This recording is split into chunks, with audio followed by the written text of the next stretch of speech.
Everyone, আজকের recipe হচ্ছে কাঁঠালের গুটি আর বুটের ডাল দিয়ে নিরামিষ সবজির একটা রেসিপি। প্রথমে কড়াইতে তেল দিয়ে দিলাম, তারপর শুকনো মরিচ, গোটা জিরে ফোড়ন দিলাম, তারপর একে একে সবজি ছেড়ে দিলাম।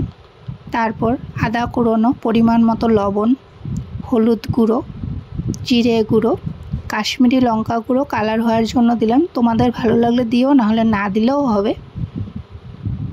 তারপর সব কিছু একসাথে মিক্স করতে লাগবে।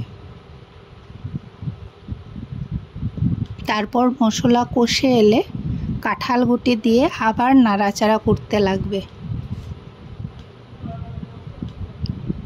তারপর লবণ ও হলুদ দিয়ে সিদ্ধ করা বুটের ডাল ছেড়ে দেব।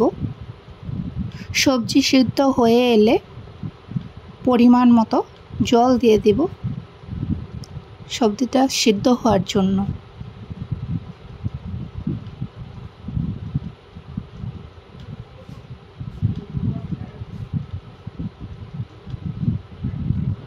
এবার অল্প সামান্য পরিমাণ চিনি দিয়ে দিলাম, তারপর ঢাকনাটা দিয়ে দিলাম।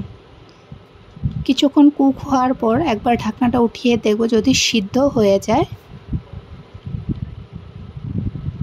তারপর ঘি দিয়ে নামিয়ে নেব। যদি ভালো লাগে তো লাইক, কমেন্ট অ্যান্ড সাবস্ক্রাইব করে দিও। Bye bye.